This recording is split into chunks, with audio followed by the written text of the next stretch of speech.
ഒരു ദിവസമുണ്ട്. അന്ന് കാല് കടച്ചിലൊന്നും അറിയില്ല, അന്ന് നമ്മൾ നിൽക്കുകയാണ്. ചോദ്യം വരുന്നു. ആ ചോദ്യം ഉത്തരം പറയാതെ ഒരു കാല് എടുത്തു വെക്കാൻ കഴിയില്ലെന്ന് പുണ്യ ഹബീബ് സല്ലല്ലാഹു അലൈഹി വസല്ലം അൻ ഉംരിഹി ഫീമാ ഫിനാഹ്. ജീവിതം എവിടെയാണ് നശിപ്പിച്ചത്? പ്രേമത്തിന്റെ പിന്നിലാണോ? മയക്കുമരുന്നിന് വേണ്ടിയാണോ? കള്ളിന് വേണ്ടിയാണോ? കൊള്ളയ്ക്ക് വേണ്ടിയാണോ? പൈസയ്ക്ക് വേണ്ടിയാണോ? എന്തേ ഇപ്പൊ ലൈഫ് കൊണ്ട് നീ ചെയ്തത്? അല്ലാഹു ചോദിക്കും. എന്തിനെ നീ നശിപ്പിച്ചത്? അതിൽ ആത്മഹത്യ ചെയ്ത് കളയുന്നവരുണ്ട്. അള്ളാഹു കൊടുത്ത വലിയൊരു ജീവൻ അള്ളാഹു അരുതെന്ന് പറഞ്ഞൊരു തിന്മ കൊണ്ട് കളങ്കപ്പെടുത്തുന്നവർ. എന്തുകൊണ്ട് നീ അത് ചെയ്തു? അള്ളാഹു ചോദിക്കും.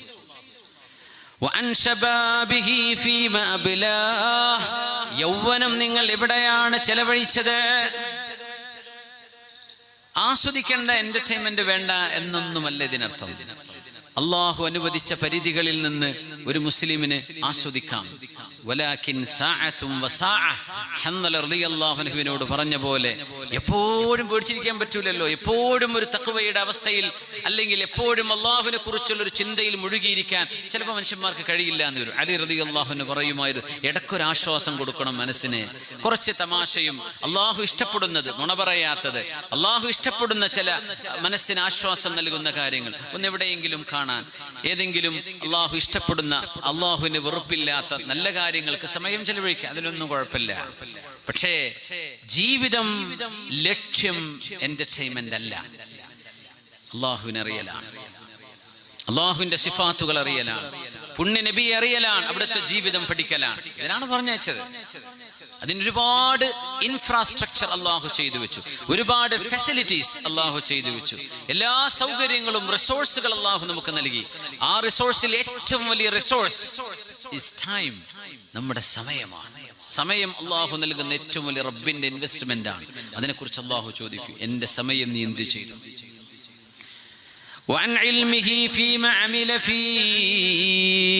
അറിവുണ്ടായിട്ട് എന്താണ് അറിവ് കൊണ്ട് നിങ്ങൾ ചെയ്തത്?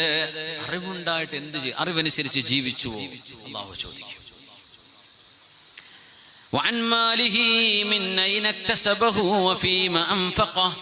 എവിടെന്നാണ് പൈസ ഉണ്ടാക്കിയത്, അത് എവിടെയാണ് ചെലവഴിച്ചത് എന്നും അള്ളാഹു ചോദിച്ചതിന് മറുപടി പറയാതെ ആദമിന്റെ മകന് അലൈഹിസ്സലാം, ഒരു മനുഷ്യന് പോലും, ആണിനും പെണ്ണിനും അള്ളാഹുവിന്റെ മുമ്പിൽ നിന്ന് കാലെടുത്ത് വെക്കാൻ കഴിയില്ലെന്ന് പുണ്യ റസൂൽ സ്വല്ലല്ലാഹു അലൈഹി വസല്ലം. അള്ളാഹു ആ ഒരു പരീക്ഷയിൽ നമുക്ക് ജയിക്കണം. കുട്ടികൾ പരീക്ഷ ജയിക്കാൻ വേണ്ടി നമ്മൾ ദ്വാരക്കാൻ പറയല്ലേ, SSLC ജയിക്കണം, +2 ജയിക്കണം, ഡിഗ്രി ജയിക്കണം, MBBS ജയിക്കണം, നീറ്റ് എക്സാം ജയിക്കണം. അതിൻ്റെ ഒക്കെ വലിയ ജയമാണ് നമുക്ക് മഹ്ശറയിലെ അള്ളാഹുവിൻ്റെ കോടതിയിലെ ഹിസാബ്. അള്ളാഹു നമുക്കതൊക്കെ ജയിക്കാനുള്ള ഭാഗ്യം നമുക്ക് മക്കൾക്കൊക്കെ അള്ളാഹു നൽകട്ടെ. ആമീൻ യാ റബ്ബൽ ആലമീൻ. അതുകൊണ്ട് ജീവിതം ചെറുതോ വലുതോ എന്നതല്ല. ചെറിയ വയസ്സിൽ മരിച്ചു പോകുന്നവരില്ലേ, ചെറിയ പ്രായത്തിൽ മരിക്കുന്നവര്. അള്ളാഹു നമ്മുടെ കൂട്ടത്തിലൊക്കെ മരിച്ചുപോയ ഒരുപാട് ആളുകളുണ്ട്. അവർക്കൊക്കെ അള്ളാഹു മഗ്ഫിറത്ത് ചെയ്യട്ടെ. ആക്സിഡന്റ് ആയി കിടക്കണം, ഷുഐബ് അല്ലേ, ഷുഐബ് എന്നല്ല കുട്ടിന്റെ പേര്. അള്ളാഹു ആ കുട്ടിക്ക് ശിഫ നൽകട്ടെ, അള്ളാഹു ശിഫ നൽകട്ടെ, അള്ളാഹു സലാമത്ത് നൽകട്ടെ, അള്ളാഹു ശിഫ നൽകട്ടെ, അള്ളാഹു ശിഫ നൽകട്ടെ. ആമീൻ. ജീവിച്ചത് എത്രയാണെന്നല്ല വിഷയം. ഇമാം നബവി റളിയല്ലാഹു അൻഹു ജീവിച്ച ആയുഷ്കാലം നോക്കിയാൽ വളരെ കുറവാണ്.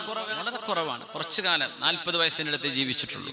എത്രയാണ് ബാക്കി വെച്ചത് ലോകത്തിന് നൽകിപ്പോന്നത്? കുറച്ചേ ജീവിച്ചിട്ടുള്ളൂ. മുആദ് ഇബ്നു ജബൽ റളിയല്ലാഹു അൻഹു സയ്യിദുൽ ഉലമാഇ വസാബിഖുഹും ഇലൽ ജന്നതി ബിറത്വതി ഹജർ എന്ന് നബി തങ്ങൾ പറഞ്ഞ മുആദ് റളിയല്ലാഹു അൻഹു 32ാമത്തെ വയസ്സിലാണ് വഫാത്താകുന്നത്. പക്ഷേ ഇൽമിന്റെ ബഹറായിരുന്നു.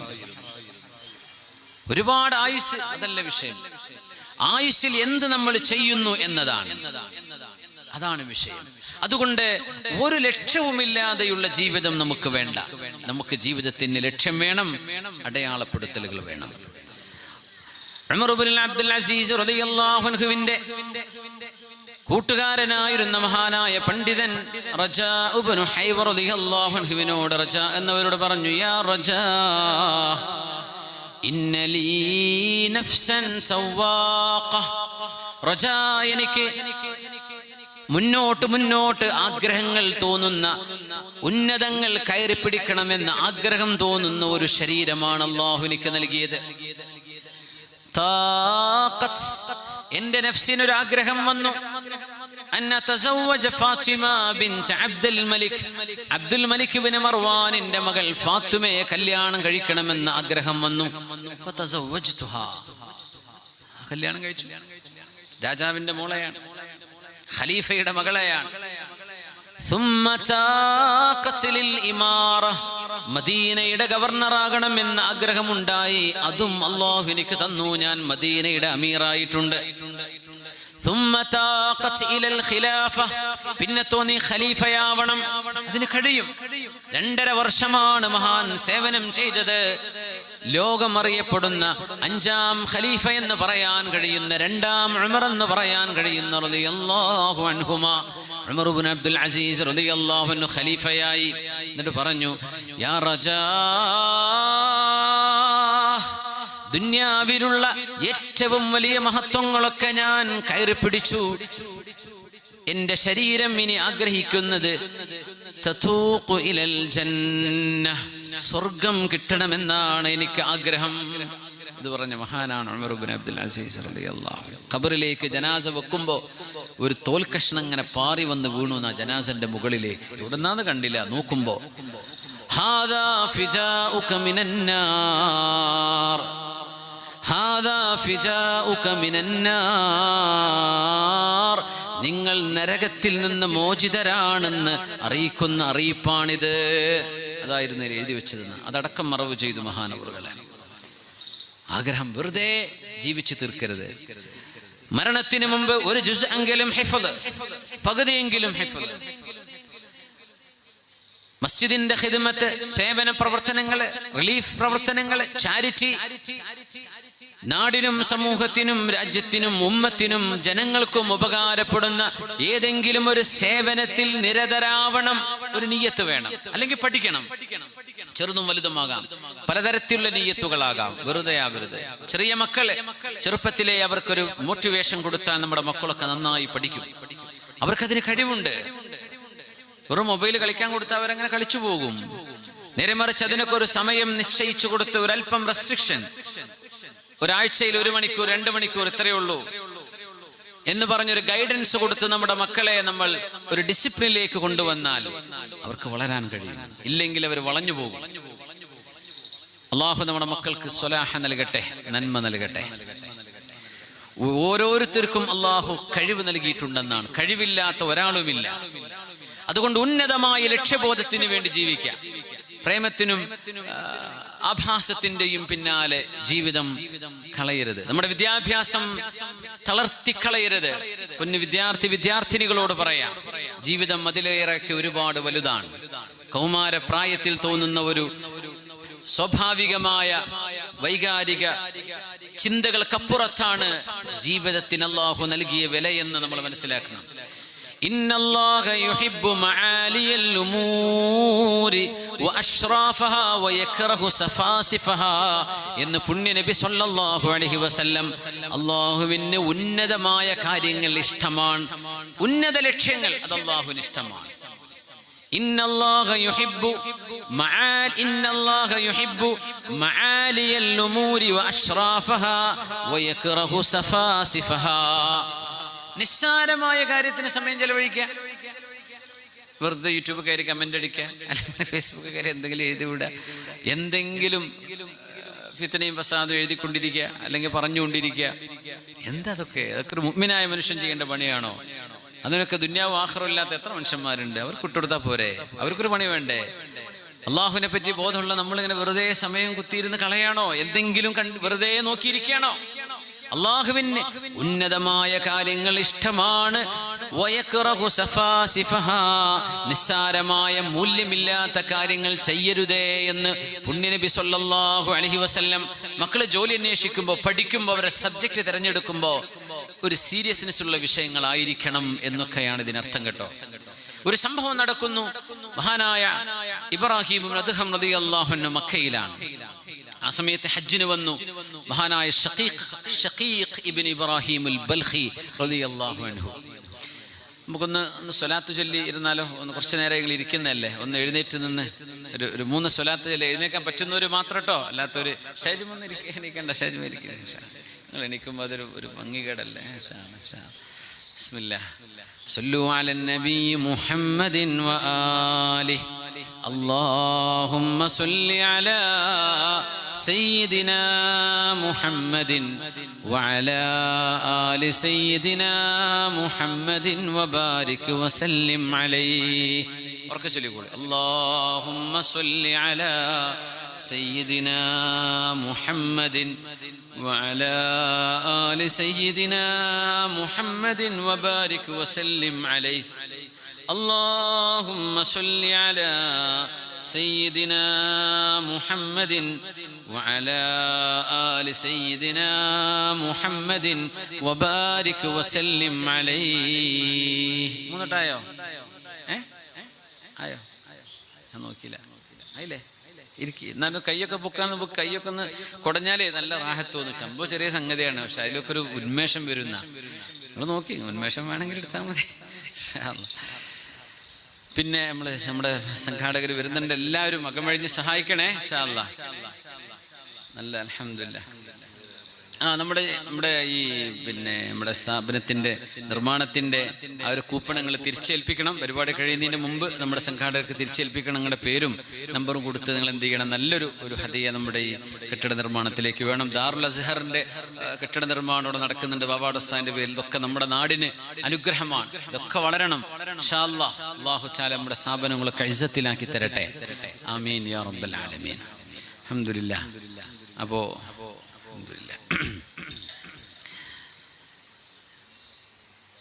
ഇബ്രാഹിം അദ്ഹം തങ്ങള് ഷഖീഖുൽ ബൽഖിയെ കണ്ടപ്പോ ചോദിച്ചു, മക്കയിൽ വന്നപ്പോ, അല്ല മാ ബിദ്ഉ അംരിക്, അങ്ങനെ ചോദിച്ചത്. മാ ബിദ്ഉ അംരിക് അല്ലദീ ബല്ലഗക ഇലാ ഹാദാ. ഇബ്രാഹിം അദ്ഹം തങ്ങളുടെ ചോദ്യം അതാണ്. ഷഖീഖ് രണ്ടുപേരും തസൗഫിന്റെ പ്രഗത്ഭരായ ആലിമീങ്ങളാണ്, ആത്മീയ ഗുരുക്കളാണ്, മഹാന്മാരായ പണ്ഡിതന്മാരാണ്. ചോദിച്ചു, അല്ല ഷഖീഖ്, നിങ്ങൾ ആത്മീയ തീരത്തേക്ക് അടുക്കാൻ കാരണമായ ഒരു നിമിത്തം ഉണ്ടാവില്ലേ? അതെന്താ? ഒരു കാരണം ഉണ്ടാവൂലേ? ചിലപ്പോ ഒരാൾ നന്നാവാൻ ഒരു കാരണം ഉണ്ടാവും. ഏതെങ്കിലും ഒരു ആലിമായ മനുഷ്യൻ ഇങ്ങനെ നായാ പോരാ, നന്നാവണട്ടോ എന്ന് പറഞ്ഞതായിരിക്കും ചിലപ്പോ. ഒന്നുകിൽ തലയിൽ കൈവച്ചൊന്ന് റുഖിയ ചെയ്ത് ഒന്ന് ദുആ ചെയ്ത് കൊടുത്തതായിരിക്കാം, അല്ലെങ്കിൽ ഏതെങ്കിലും ഒരു വാള് കേട്ടു, അല്ലെങ്കിൽ ഒരു നസ്വഹത്ത് കേട്ടു, അല്ലെങ്കിൽ ഉമ്മ ഉപദേശിച്ച ഉപദേശമാണ്, വാപ്പയുടെ ഉപദേശമാണ്. എന്തെങ്കിലും കാരണം ഉണ്ടാവും. യാ ഷഖീഖ് മാ ബിദ്ഉ അംരിക അല്ലദീ ബല്ലഗക ഇലാ ഹാദാ. ഷഖീഖേ, നിങ്ങൾ ഇങ്ങനെ ഒരു ആത്മീയ യാത്ര തുടങ്ങാനുള്ള കാരണം എന്താണ് എന്ന് ചോദിച്ചു. ആരാ ചോദിച്ചത്? അതിലും വലിയ മഹാൻ, രാജകുമാരനായി ജീവിച്ച് വളർന്ന് ഇൽമിന്റെ തസവുഫിന്റെ മേഖലയിലേക്ക് കടന്നു വന്ന മഹാനായ ഇബ്രാഹിം ഇബ്നു അദ്ഹം റഹ്മത്തുള്ളാഹി അലൈഹി. അപ്പൊ പറഞ്ഞു, ഞാനൊരു വഴിയിൽ യാത്ര പോകുമ്പോൾ യാത്രക്കാർക്ക് വിശ്രമിക്കാനുള്ള സത്രങ്ങൾ ഉണ്ടാകും അവിടെ. അപ്പോ ഫൽവ എന്ന് പറയാം, ഫലവാത്ത്. ഇപ്പോ ഒരു ഞാൻ അവിടെ ഇങ്ങനെ ഇരിക്കുമ്പോ അവിടെ ഇങ്ങനെ തളർന്നിരിക്കുകയാണ്. എന്താണ് ജോലി ചെയ്യാന്നറിയില്ല, ഏത് ജോലിയാണ് ഞാൻ എടുക്കാൻ പോകുന്നത്, ഒരു നാട്ടിൽ ചെന്ന എന്ത് പണിയായിരിക്കും എനിക്ക് കിട്ടുക, ഇതൊന്നും അറിയാണ്ട് ഞാൻ പോവാണ്. അവിടെ ഇങ്ങനെ കടന്നു കുറെ നേരം. അപ്പൊ നോക്കുമ്പോ അവിടെ ഒരു പക്ഷിക്കൂടുണ്ട്. കുറച്ചു നേരം കഴിയുമ്പോ എനിക്ക് മനസ്സിലായി, ആ പക്ഷിക്ക് 2 കണ്ണുമില്ല. 2 കണ്ണുമില്ലാത്ത പക്ഷിയാണത്. ഞാൻ നോക്കുമ്പോ അതിന് കണ്ണില്ല. കുറച്ചു കഴിഞ്ഞപ്പോ ഒരു അതിന്റെ കൂടെയുള്ളൊരു പക്ഷി വന്നിട്ട് ഒരു ജറാദ് വെട്ടുകിളി എന്ന് പറയില്ലേ, അതിനെ കൊക്കിൽ വെച്ച് കൊണ്ടുവന്നിട്ട് ഈ കണ്ണില്ലാത്ത പക്ഷിയുടെ വായിൽ വെച്ചു കൊടുക്കുന്നുണ്ട്. അപ്പൊ ഞാൻ വീട്ടിൽ തന്നെ നടന്നു. എന്നിട്ട് അവരോട് പറഞ്ഞു, ഇനി ഞാൻ ജോലിക്ക് പോണില്ല. കാരണം 2 കണ്ണില്ലാത്ത പക്ഷിക്ക് 2 കണ്ണുമുള്ളൊരു പക്ഷിയെ കൊണ്ട് ഭക്ഷണം കൊടുക്കാൻ അള്ളാഹ്ക്ക് പറ്റുമെങ്കിൽ ഈ ഷഖീഖിന് ഭക്ഷണം തരാൻ അള്ളാഹ്ക്ക് കഴിയുമല്ലോ, ഞാൻ പിന്നെ ജോലിക്ക് പോണത് എന്ന് ചിന്തിച്ചു. അങ്ങനെ പിന്നെ ഞാൻ ഈ ഇൽമിന്റെ തസൗഫിന്റെ വഴിയിലേക്ക് ഇറങ്ങിയതാന്ന് പറഞ്ഞു. മഹാനായ ഇബ്രാഹിം അദ്ഹം തങ്ങൾ ഒരു ചോദ്യം ചോദിച്ചു. വലിമ ലാ തകൂനു അൻത ത്വാഇറ സ്വഹീഹ്. അല്ല ഷഖീഖേ, നിങ്ങൾ എന്തൊരു തീരുമാനമാണ് എടുത്തത്? കണ്ണ് കാണാത്ത രോഗിയായ പക്ഷിയായി ജീവിക്കാനാണോ നിങ്ങൾ ആഗ്രഹിച്ചത്? അതല്ല, ആ ആരോഗ്യമുള്ള ഒരു പക്ഷി, കണ്ണില്ലാത്ത പക്ഷിക്ക് ഭക്ഷണം കൊണ്ടുപോയി കൊടുക്കുന്ന പക്ഷിയാവാനല്ലേ നിങ്ങൾ ആഗ്രഹിക്കേണ്ടിയിരുന്നത്? അതെന്തേ നിങ്ങൾ ചെയ്യാത്തത്? അതല്ലേ ചെയ്യേണ്ടത്? കാരണം പുണ്യ നബി പറഞ്ഞതെന്താണ്? അൽ യദുൽ ഉൽയാ ഖൈറും മിനൽ യദിസ് സുഫ്ലാ. മേലെ നിൽക്കുന്ന കൈയാണ് താഴെ നിൽക്കുന്ന കൈയിനേക്കാളും നല്ലത്. വാങ്ങുന്ന കൈയിനേക്കാളും ഖൈറ് കൊടുക്കുന്ന കൈയിനാണെന്നല്ലേ അല്ലാഹുവിന്റെ റസൂല് പറഞ്ഞത്. അതുകൊണ്ട് നിങ്ങൾ പണിയെടുത്ത് ജോലിയെടുത്ത് കുടുംബം പോറ്റാൻ നിങ്ങൾ മുന്നോട്ടിറങ്ങുകയല്ലേ വേണ്ടിയിരുന്നത്? ആ കണ്ണ് കാണാത്ത പക്ഷിയെ പോലെ നിങ്ങൾ ആവുകയാണോ ചെയ്തത്? വമിൻ അലാമത്തിൽ മുഅ്മിൻ, നമ്മുടെ വിഷയം ഇതിനോട് ചേർത്ത് വെക്കുകയാണ്. മുഅ്മിനായ മനുഷ്യന്റെ അടയാളമാണ് അയ്യതുലുബ അഅല ദറജതൈനി ഫീ ഉമൂരിഹി കുല്ലിഹാ ഹത്താ യബ്ലുഗ മനാസിലൽ അബ്റാർ. മുഅ്മിനായ മനുഷ്യന്റെ മുമ്പിൽ ഒരുപാട് ചോയ്സുകൾ വരുമ്പോ, പലതരം കാര്യങ്ങൾ മുമ്പിലേക്ക് വരുമ്പോ, ജീവിതത്തിൽ പഠനം കഴിഞ്ഞു, ഇനി എന്ത് ചെയ്യും? എന്ത് ജോലി എടുക്കണം? എവിടെ കയറണം? ഗൾഫിൽ പോയിട്ട് എന്ത് ചെയ്യണം? എന്ത് പണിയെടുക്കണം? എന്ത് സ്ഥാപനം തുടങ്ങണം? എന്താവണം എന്നൊക്കെ മുമ്പിൽ വിവിധ വിഷയങ്ങൾ വരുമ്പോൾ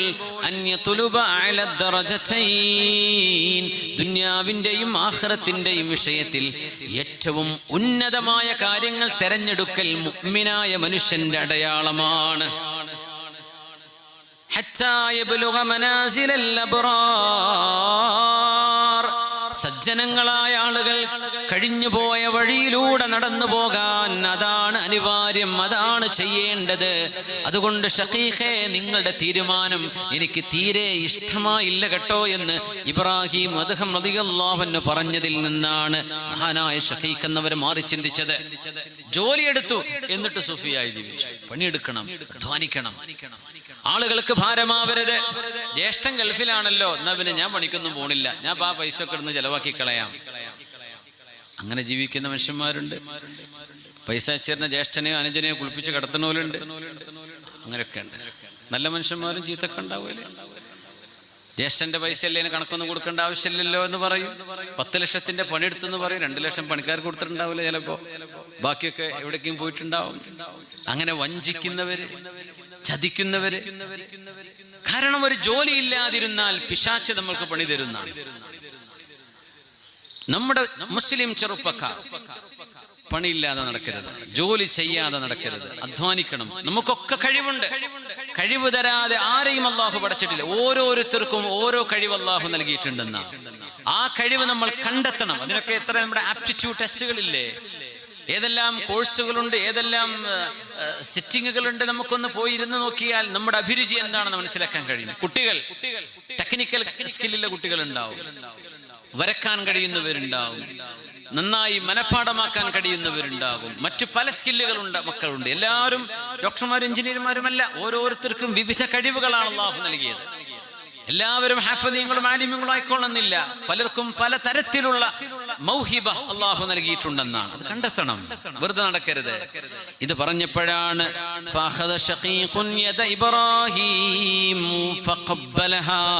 ഇബ്രാഹിം റളിയല്ലാഹുവിന്റെ കൈ പിടിച്ച് ചുംബിച്ചു മഹാനായ ഷഖീഖ് എന്നവര്. മക്കയിൽ നടന്ന സംഭവമാണത്. അത് പറഞ്ഞെടുത്തു. ഷഖീഖേ, നിങ്ങൾ ആ പക്ഷിക്ക് ഭക്ഷണം കിട്ടുന്നുണ്ടപ്പോൾ നിങ്ങൾക്ക് കിട്ടുമല്ലോ, ഞാനും എങ്ങനെ ഇരുന്നേക്കാം എന്ന് പണിയെടുക്കാതിരിക്കാനാണോ നിങ്ങൾ തീരുമാനിച്ചത്? മോശമായി പോയി എന്ന്. എന്നിട്ട് പറഞ്ഞു, അൻത ഉസ്താദുനാ യാ അബാ ഇസ്ഹാഖ്, അൻത ഉസ്താദുനാ യാ അബാ ഇസ്ഹാഖ്. ഇബ്രാഹിം അദ്ഹം തങ്ങളെ, നിങ്ങൾ ഞങ്ങളുടെ ഗുരുനാഥനാണ്. നിങ്ങളിൽ നിന്നല്ലേ ഞങ്ങൾ പഠിക്കുന്നത്. നിങ്ങളുടെ ഈ ഉപദേശം ഞാൻ സ്വീകരിച്ചു.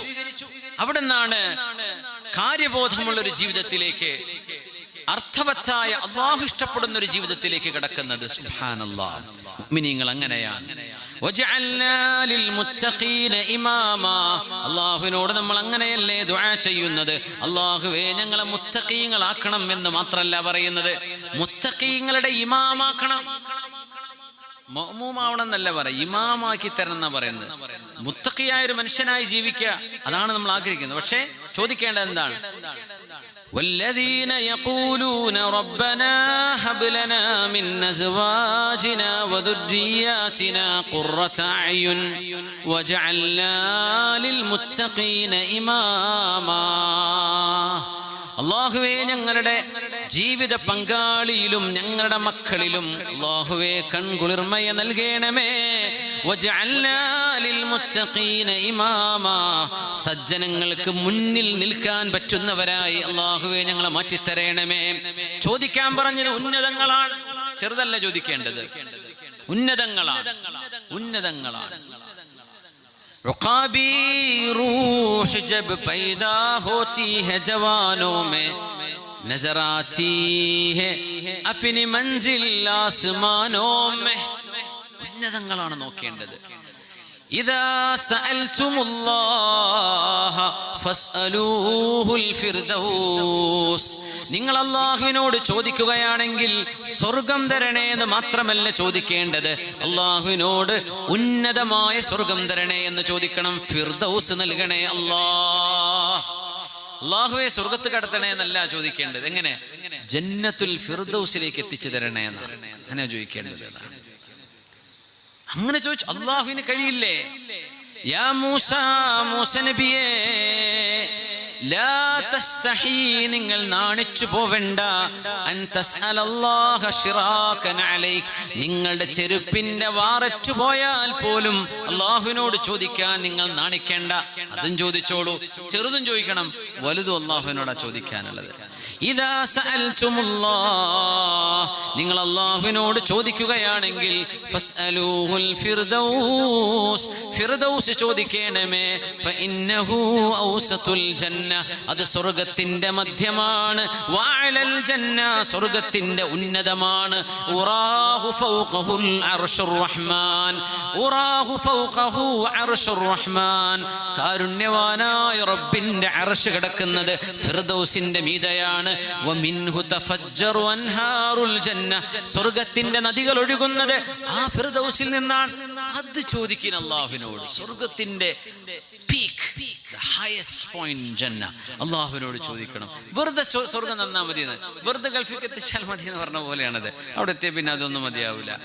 അപ്പൊ പിന്നെ ഒരു ഗൾഫ് ഒരു ഗ്രോസറി പണിയെടുത്തിയാൽ മതി, ഞാൻ ചെയ്തോളാം, അല്ലെങ്കിൽ എനിക്ക് പിന്നെ കഫ്തീരിയയിൽ ഞാൻ പണിയെടുത്തോളാം, ഏത് പണി ഞാൻ ചെയ്യുന്നു പറയും. പക്ഷെ അവിടെ എത്തിയ പിന്നെ കോലം മാറും. പറയും എന്താ ഇതിന്റെ കാര്യം, ഞാൻ അങ്ങനെ ജീവിച്ചാൽ എന്നാ രക്ഷപ്പെടുക. അപ്പൊ അങ്ങനെ ചോദിക്കണ്ട, ഖൈർ ഏറ്റവും നല്ലത് ചോദിച്ചോളൂ പഠിച്ചവനോട്. മക്കളെ ചോദിക്കുമ്പോൾ അല്ലാഹുവേ നല്ല ആരോഗ്യമുള്ള, നല്ല ചൊറുക്കുള്ള, ഭംഗിയുള്ള, തഖ്വയുള്ള, അച്ചടക്കമുള്ള, നല്ല സ്വഭാവമുള്ള കുട്ടീനെത്താ പഠിച്ചവനെ.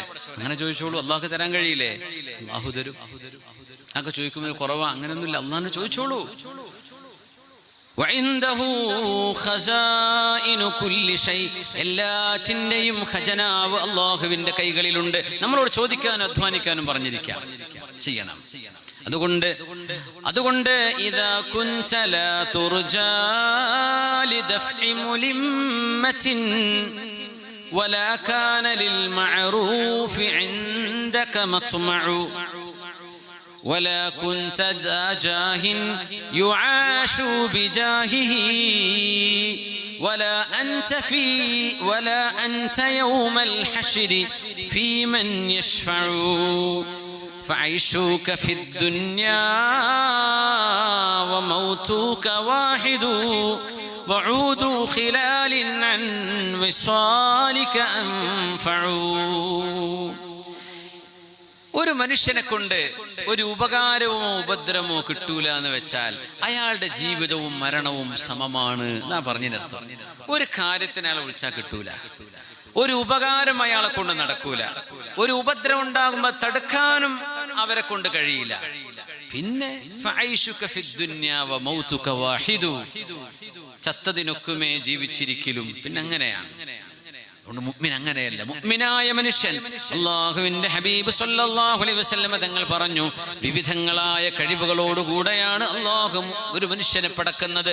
ആണും പെണ്ണും അങ്ങനെയാണ്. ومن آياته خلق السماوات والأرض واختلاف ألسنتكم وألوانكم. ഈ ആയത്തൊരു അത്ഭുതമുള്ള ആയത്താണ്. ഖുർആനിന്റെ ഇഅ്ജാസ് ലഫ്ളിയുണ്ട്, ഇഅ്ജാസ് മഅനവിയുണ്ട്. ആശയങ്ങളിലുള്ള ഇഅ്ജാസ് ഉണ്ട്, വാക്കുകളിലുള്ള അത്ഭുതമുണ്ട്. ഇഖ്തിലാഫു അൽസിനതികും വഅൽവാനികും, നിങ്ങളുടെ സെലക്ഷൻ ഓഫ്, നിങ്ങളുടെ ആപ്റ്റിറ്റ്യൂഡ്, നിങ്ങളുടെ ചോയ്സ്, നിങ്ങളുടെ അഭിരുചികൾ, ഇത് വ്യത്യസ്തമായതും അല്ലാഹുവിന്റെ ദൃഷ്ടാന്തമാണ്. അതും ഈ ആയത്തിന്റെ അർത്ഥം തന്നെയാണ്. തൊലിനിറം മാറിയതും ഭാഷ വ്യത്യാസപ്പെട്ടതും അള്ളാഹുവിന്റെ അത്ഭുതമാണ്, ദൃഷ്ടാന്തമാണെന്നും അവിടെ അർത്ഥമുണ്ട്. നമ്മുടെ വിവിധ എല്ലാവരും ഒരുപോലെ അല്ലല്ലോ. നമ്മൾ തമിഴ്നാട്ടിലേക്ക് കിടന്നാൽ അവരുടെ കുപ്പായം വരെ നിറം മാറും അല്ലെ. അവിടുത്തെ ഷർട്ടിന്റെ ഡിസൈൻ കണ്ടാൽ പഠിച്ചോൻ, ആഫ്രിക്കയിലേക്ക് ചെന്ന പഠിച്ചോൻ ഈ ആഫ്രിക്കക്കാരുടെ കുപ്പായം കണ്ടതൊക്കെ ആരാ വാങ്ങിക്കാൻ തോന്നിപ്പോവും. നമ്മുടെ നാട്ടിലൊക്കെ വെച്ചാൽ ആരെങ്കിലും വാങ്ങിപ്പോവോ? പക്ഷെ അവർക്കത് ഇഷ്ടമാണ്. അവിടുത്തെ ഭക്ഷണം നമുക്ക് പിടിച്ചില്ല എന്ന് വരും. ഓരോ നാട്ടിലും ഓരോ അഭിരുചിയാണ്, ഓരോ തരത്തിലുമുള്ള അവരുടെ വ്യത്യസ്ത ടേസ്റ്റുകളാണ്. അവരുടെ അഭിരുചിയിൽ, കാഴ്ചപ്പാടിൽ, ചിന്തകളിൽ, ആലോചനകളിൽ, സംസ്കാരങ്ങളിൽ ഒക്കെ വ്യത്യസ്തതയാണ്. ഈ വ്യത്യസ്തത അല്ലാഹു ചെയ്ത വലിയ അനുഗ്രഹമാണെന്നാണ്. എല്ലാ നാട്ടിലും ഒരുപോലെയാണെന്ന് സങ്കല്പിക്കുക. പരപ്പംപൊയിൽ കിട്ടുന്നത് തന്നെയാണ് തൃശ്ശൂരും കിട്ടുന്നത്, അത് തന്നെയാണ് തിരുവനന്തപുരത്തും, അത് തന്നെയാണ് കന്യാകുമാരിയിലും, അത് തന്നെയാണ് വിശാഖപട്ടണത്തിലും, അത് തന്നെയാണ് ചെന്നൈയിലും, അത് തന്നെയാണ് ഹൈദരാബാദിലും. എല്ലായിടത്തും ഒന്ന് തന്നെയാണ്. ഇവര് നാട് വിട്ടു പോകേണ്ട ആവശ്യമില്ലല്ലോ. അല്ലെങ്കിൽ ഭൂമിയുടെ വ്യത്യസ്തതകളില്ലെങ്കിൽ ദുനിയാവിന് എന്ത് രസമുള്ളത്? ഓരോ നാടിന്റെ മണ്ണ് വ്യത്യാസമാണ്, അതിൻ്റെ ജിയോളജിക്കൽ ഫീച്ചേഴ്സ് വ്യത്യസ്തമാണ്, അതിൻ്റെ പ്രത്യക്ഷത്തിൽ കാണുന്നത്, കാണാത്തത്, സംസ്കാരം, ജനങ്ങൾ ഒക്കെ വ്യത്യസ്തമാണ്. ഇത് അല്ലാഹുവിന്റെ ദൃഷ്ടാന്തമാണ്. മുഅ്മിനീങ്ങളും അങ്ങനെയാണ്. നിസ്കാരം മാത്രം ഇഷ്ടമുള്ള ഒരുപാട് ആളുകളുണ്ട്. അവരൊരുപാട് നിസ്കരിക്കും, മറ്റു കർമ്മങ്ങളൊക്കെ ചെയ്യും. നിസ്കാരത്തിൽ പ്രത്യേക താല്പര്യം. ചിലക്ക് നോമ്പ് ഇഷ്ടമാണ്, ചിലക്ക് ദാനധർമ്മം ഇഷ്ടമാണ്, കൊടുത്തുകൊണ്ടേയിരിക്കുകയാണ് രാവും പകലുമില്ലാതെ. ചിലക്ക് കഠിനാധ്വാനം ഇഷ്ടമാണ്, സേവനം ഇഷ്ടമാണ്. പഠനം, നമ്മളെ മക്കൾ പറയുമ്പോൾ ഇത്രേ ഫുൾ എ പ്ലസ് ആണോ? ആ ഫുൾ എ പ്ലസ് ആ എൻ്റെ മോന് എന്ന് വാപ്പയും നാട്ടുകാരും പറയുമ്പോൾ ഒരു സെന്റൻസിൽ അത് തീരുന്നുണ്ട്. ആ കുട്ടി അത് പഠിച്ചെടുക്കാൻ എടുത്ത അധ്വാനവും സമയവും ടെൻഷനും എത്ര വലുതാണ്. എൻ്റെ മോൻ ഡോക്ടറാണെന്ന് പറയുമ്പോൾ നമുക്ക് എത്ര ആവേശമാണല്ലേ. ഒരു മെഡിസിൻ എക്സാം പാസ്സാവണമെങ്കിൽ ആ വിദ്യാർത്ഥിയും വിദ്യാർത്ഥിനിയും അനുഭവിക്കുന്ന ടെൻഷൻ, പഠനം, അതിന്റെ ഭാരം വലുതാണ്. ഇതൊക്കെ അല്ലാഹു കൂലി തരും, ഇതിനൊക്കെ അല്ലാഹു പ്രതിഫലം നൽകും. നമ്മുടെ വിദ്യാഭ്യാസത്തിന് കൂലിയുണ്ട്, നമ്മുടെ ജോലിക്ക് കൂലിയുണ്ട്, കച്ചവടത്തിന് കൂലിയുണ്ട്. രാവിലെ പീടിക തുറന്ന് നമ്മൾ അധ്വാനിക്കുന്നത്, കച്ചവടം ചെയ്യുന്നത്, വ്യവഹാരങ്ങൾ ചെയ്യുന്നത്, പഠിക്കുന്നത്, പഠിപ്പിക്കുന്നത്, കൂലിപ്പണി ചെയ്യുന്നത്, തെങ്ങിൽ കയറുന്നത്, നാറ് നടുന്നത്, കൃഷി ഉണ്ടാക്കുന്നത്, സേവന പ്രവർത്തനങ്ങൾ ചെയ്യുന്നത്, ഇതൊക്കെ മുഅ്മിനായ മനുഷ്യനെ സംബന്ധിച്ചിടത്തോളം കൂലിയാണ്, ഇബാദത്താണ്. ചില സംവിധാനങ്ങളും നമ്മുടെ പ്രൊജക്ടുകളും ഇബാദത്തുമായി ബന്ധപ്പെട്ടതാകാം. മഹാനായ ബിശ്ർ ബിൻ ഹാരിസ് റളിയല്ലാഹു അൻഹു കാന യഖറഉ സുലുസൽ ഖുർആൻ, ഖുർആനിന്റെ മൂന്നിലൊന്ന് ഓതുന്ന മഹാനാണ്. നേരത്തെ പറഞ്ഞു ഉർവത്ത് ബിൻ സുബൈർ എന്നവർ റുബുൽ ഖുർആൻ. ഇമാം ഷാഫിഈ തങ്ങൾ, ഞങ്ങൾ കഴിഞ്ഞ ആഴ്ച മഹാനെ സിയാറത്ത് ചെയ്തു. ഇമാം ഷാഫിഈ തങ്ങളെ ഖൈറോവിൽ, മഹാനായ ഇമാം ഷാഫിഈ തങ്ങൾ കാന യഖറഉ സുബ്ഉൽ ഖുർആൻ വയഖ്തിമു ഫീ കുല്ലി സബ്അ, എല്ലാ 7 രാത്രിയിലും ഒരു ഖുർആൻ ഖത്തം തീർക്കും ഇമാം ഷാഫിഈ തങ്ങൾ റഹ്മത്തുള്ളാഹി അലൈഹി. അവരുടെ അരികത്താണ് മഹാനായ സക്കരിയ അൽ അൻസ്വാരി തങ്ങൾ കിടക്കുന്നത്, ഷാഫിഈ മദ്ഹബിലെ തന്നെ പ്രഗൽഭനായ ഇമാം. അവരൊക്കെ ജീവിതം ഇതുപോലെയുള്ള പ്രൊജക്റ്റുകളാണ്. നമുക്ക് വിർദുണ്ടോ? നമ്മൾ മിനിമം പറയാം, ഒന്ന് മഗ്രിബായി കഴിഞ്ഞാൽ ഒരു യാസീനോദ, ഒരു തബാറക്കയോ, അല്ലെങ്കിൽ സൂറത്തുൽ വാഖിഅയോ യാസീനോ, അല്ലെങ്കിൽ ഒരു ഹദ്ദാദ് റാത്തീബ്. അതിലുള്ള ദിക്റുകളൊക്കെ എത്ര ശ്രേഷ്ഠമായ ദിക്റുകളാണ്. ഹദീസിൽ വന്ന വളരെ കരുത്തും കാവൽ നൽകുന്ന ദിക്റുകളാണ് ഹദ്ദാദ് റാത്തീബിലെ ദിക്റുകളൊക്കെ. നമുക്ക് പതിവാക്കിക്കൂടെ, കൊണ്ടു നടന്നൂടെ? ഒരു വിർദ് രാവിലെ അദ്കാറു സ്വബാഹ്, വൈകുന്നേരം അദ്കാറുൽ മസാ. ചില വിർദുകൾ നമുക്ക് വേണം, ചില ദിക്റുകൾ പതിവാക്കണം, ചില ഇബാദത്തുകൾ ശീലമാക്കണം. അപ്പോഴാണ് മനസ്സിന് സന്തോഷം ഉണ്ടാവുള്ളൂ. അല്ലാഹു തആല നമുക്ക് സന്തോഷം നൽകട്ടെ. സേവനം പതിവാക്കിയ മഹാനാണ് മഹാനായ അലി ഇബ്നുൽ ഹുസൈൻ സൈനുൽ ആബിദീൻ അവരറിയപ്പെടുക. അലി ഇബ്നുൽ ഹുസൈൻ സൈനുൽ ആബിദീൻ റളിയല്ലാഹു അൻഹു മദീനക്കാരനാണ്, നല്ല തങ്ങളാണ്. മരിച്ചു കഴിഞ്ഞ് മഹാനവറുകളെ ജനാസ കുളിപ്പിക്കുമ്പോൾ ശരീരത്തിലെ പുറത്ത് വലിയ തഴമ്പുകളുണ്ട്. ഈ തഴമ്പ് എവിടുന്ന് വന്നു? ഇത്ര വലിയ ഒരു അധ്വാനമുള്ള ജോലി ചെയ്യുന്നത് നമ്മളാരും കണ്ടിട്ടില്ലല്ലോ. അപ്പോഴാ വഫാത്ത് കഴിഞ്ഞതിന് ശേഷമാണ് മദീനയിലെ ഫുഖറാക്കൾ വന്നിട്ട് പറയാ, ഞങ്ങളുടെ വാതിലിക്കൽ രാത്രികാലങ്ങളിൽ ആരോ ഗോതമ്പിന്റെ ചാക്ക് വെച്ച് പോകാറുണ്ടായിരുന്നു. നേരം വെളുത്ത് വാതിൽ തുറക്കുമ്പോഴാ ആരാണത് വെച്ചത് എന്നറിയില്ല. അതിപ്പോ ഞങ്ങൾ കിട്ടുന്നില്ലല്ലോ. അങ്ങനെ നോക്കുമ്പോ ഒരുപാട് വീട്ടുകാര് നോക്കുമ്പോ ആ ജോലി രാത്രിയിൽ ചെയ്തിരുന്നത് ഈ മഹാനായിരുന്നു അലി ഇബ്നുൽ ഹുസൈൻ തങ്ങളാണ്. സയ്യിദാണ്. നബി തങ്ങളുടെ പേരക്കുട്ടി ഹുസൈൻ എന്നവരുടെ മകൻ അലി എന്നവർ, അലി ഇബ്നുൽ ഹുസൈൻ ഇബ്നു അലി റളിയല്ലാഹു അൻഹും. അല്ലാഹു തആല അവരുടെയൊക്കെ ആ ഒരു പുണ്യമാർഗത്തിലൂടെ സഞ്ചരിക്കാൻ അല്ലാഹു നമുക്ക് തൗഫീഖ് നൽകട്ടെ. മുഅ്മിനായ മനുഷ്യൻ ജീവിതത്തിന്റെ തുടക്കം മുതൽ അവസാനം വരെ ഒരു ലക്ഷ്യബോധത്തിലാണ് ജീവിക്കുന്നത്. വെറുതെ സമയം കളയുന്നവനല്ല. യൗവനവും മധ്യവയസ്സും വാർദ്ധക്യത്തിലേക്ക് കടക്കുമ്പോൾ പോലും വെറുതെയാവരുത്. ജീവിതത്തിന് ലക്ഷ്യം വേണം, വെറുതെ സമയം കളയരുത്. ചെറുപ്പക്കാർ നേതൃസ്ഥാനത്തേക്ക് വന്നിട്ടുണ്ട്. ഹബീബിന്റെ കാലം ഉസാമത്ത് ഇബ്നു സയ്യിദ് റളിയല്ലാഹു അൻഹു 20 വയസ്സിൽ താഴെ പ്രായമുള്ളപ്പോഴാണ് റോമിലേക്കുള്ള ഒരു സൈന്യത്തിന്റെ നേതാവായി പോകുന്നത്. ഉസാമ റളിയല്ലാഹു അൻഹുവിന്റെ ആ സൈന്യം പറഞ്ഞേക്കലാണ് ഖലീഫയായപ്പോ ആദ്യമായി ചെയ്തത്. സിദ്ദീഖ് റളിയല്ലാഹു അൻഹു ഉസാമ തങ്ങളുടെ സൈന്യം പോകട്ടെ. എത്രയാ പ്രായം? 18 വയസ്സ്, 19, 20 താഴെയാണ്. അതിലാരാ പോകുന്നത്? കിബാർ സ്വഹാബ, 70-80 വയസ്സുള്ള സ്വഹാബിമാർ. ആ 17 വയസ്സുകാരന്റെ കൂടെയാണ് യാത്ര പോകുന്നത്. എന്തേ? യൗവനത്തിൽ തന്നെ നല്ല ലീഡർഷിപ്പ് സ്കിൽ മഹാനായ ഉസാമ റളിയല്ലാഹു അൻഹു കാണിക്കുകയാണ്. ഫിർഔനു ഹാദിഹിൽ ഉമ്മ, ഈ ഉമ്മത്ത് കണ്ട ഫറോവ എന്നും നബി പറഞ്ഞ അബൂജഹൽ അംർ ഇബ്നു ഹിഷാം എന്ന് പറയുന്ന ദുഷ്ടനായ മനുഷ്യന് ബദർ യുദ്ധം നടക്കുമ്പോ, ബദർ, ഉഹദ്, ഖന്ദഖ് എന്നൊക്കെ പറയുമ്പോ ആ പേര് കേട്ടാൽ തന്നെ മനസ്സിലാകും ആ യുദ്ധം തുടങ്ങിയത് മുസ്ലിമീങ്ങളല്ല എന്ന്. എന്തുകൊണ്ട്? മുസ്ലിമീങ്ങളുടെ നാടാണ് അതിനടുത്തുള്ളത്. അവിടെ വന്ന് യുദ്ധം ചെയ്തത് ആരാണ്? മക്കയിൽ കിടക്കുന്ന ആളുകളാണ്. അവർ മദീനയിലേക്ക് വന്നതാണ്. അപ്പോഴാണ് ഉഹദ് നടന്നത്. മദീനയുടെ ഭാഗമാണ് ഉഹദ്. ഖന്ദഖ് മദീനയിലാണ്. ബദർ മദീനയോടടുത്താണ്. മക്കയിൽ നിന്ന് ഒരുപാട് ദൂരെയാണ്. മദീനയിൽ നിന്ന് 100 കിലോമീറ്ററിന്റെ പരിസരത്താണ്. യുദ്ധങ്ങളുടെ പേര് കേട്ടാൽ തന്നെ മനസ്സിലാകും ആ യുദ്ധം തുടങ്ങിയത് മുസ്ലിമീങ്ങളല്ല. ആരാണ്? ഇസ്ലാമിന്റെ ശത്രുക്കളാണ്. അവർ യുദ്ധം ചെയ്യാൻ വന്നപ്പോ ഒരു നാടിനെ പ്രതിരോധിക്കുവാൻ ഹബീബും സഹാബത്തും ഇറങ്ങി. അതാണ് ബദറും ഉഹദും ഖന്ദഖും ഒക്കെ. ബദറിൽ പുണ്യനബിയുടെ ഏറ്റവും വലിയ ശത്രുവായിരുന്ന അബൂജഹലിനെ വകവരുത്തിയത് 2 ചെറുപ്പക്കാരാ, മുആദും മുഅവ്വദും ഇബ്നാ അഫറ എന്നവരുടെ മക്കൾ. മുആദും മുഅവ്വദും 2 ചെറിയ മക്കളാണ്. അബ്ദുറഹ്മാൻ ഇബ്നു ഔഫ് റളിയല്ലാഹു അൻഹുവിനോട് യാ അമ്മി അയ്ന അബൂ ജഹൽ, uncle where is Abu Jahl. അപ്പൊ ചോദിച്ചു, കുട്ടികളെ നിങ്ങൾക്ക് എന്താ അതുകൊണ്ട് കാര്യം? മൂപ്പര് വലിയൊരു ആചാനബാഹുവായ മനുഷ്യനല്ലേ, മൂപ്പരെ കണ്ടിട്ട് നിങ്ങൾക്ക് എന്താണ്? ഞങ്ങൾക്ക് അയാളെ കാണണം. അല്ലാഹുവിനെയും റസൂലിനെയും വേദനിപ്പിക്കുന്നവനാണവൻ. അവൻ ഈ യുദ്ധത്തിന് വന്നിട്ടുണ്ടെന്ന് ഞങ്ങൾക്കറിയാം. യുദ്ധമാണ്. യുദ്ധത്തിൽ ധീരതയോടെ പോരാടണം. അത് അല്ലാഹുവിന്റെ തീരുമാനമാണ്. ഒരു യുദ്ധം നടന്നങ്ങനെ യുദ്ധം കഴിഞ്ഞാൽ പിന്നെ അവര് കൂടെ ജീവിക്കുന്നവരാണ്. യുദ്ധം പ്രഖ്യാപിച്ചു കഴിഞ്ഞാൽ പിന്നെ അവിടെ ഒളിച്ചോട്ടമില്ല. അങ്ങനെ മുആദും മുഅവ്വദും ഓടിച്ചെന്ന് പിടികൂടി അബൂജഹലിനെ വകവരുത്തി എന്നത് ഇസ്ലാമിന്റെ ചരിത്രത്തിലുണ്ട്. എന്തേ? ആ ചെറുമക്കൾ ധൈര്യവും സ്ഥൈര്യവും സംഭരിച്ചുകൊണ്ട് നീതിയും സമാധാനവും ആശ്വാസവും വിശ്വാസവും സദാചാരവും സംസ്കാരവും ലോകത്ത് നിലനിൽക്കണം എന്നാഗ്രഹിച്ച മക്കളാണ്. ലക്ഷ്യബോധമുള്ള മക്കളായിരുന്നു. ഇബ്നു അബ്ബാസ് റളിയല്ലാഹു അൻഹുമാ തർജുമാനുൽ ഖുർആൻ, ഖുർആനിന്റെ വ്യാഖ്യാതാവെന്നാണ് ആ സ്ഥാനപ്പേര് തന്നെ, തർജുമാനുൽ ഖുർആൻ. പുണ്യനബി സല്ലല്ലാഹു അലൈഹി വസല്ലമ തങ്ങൾ വഫാത്തായപ്പോ ഇബ്നു അബ്ബാസ് റളിയല്ലാഹു അൻഹു പറയുന്നുണ്ട്, ഞാൻ എൻ്റെ കൂട്ടുകാരനോട് ചെന്ന് ചോദിച്ചു, യാ സാഹിബി, എൻ്റെ കൂട്ടുകാരാ, ഒരുപാട് സ്വഹാബിമാര് ജീവിച്ചിരിപ്പുണ്ടല്ലോ, നമുക്ക് അവരുടെ അടുത്ത് പോയി ഹദീസ് പഠിച്ചാൽ എന്താ?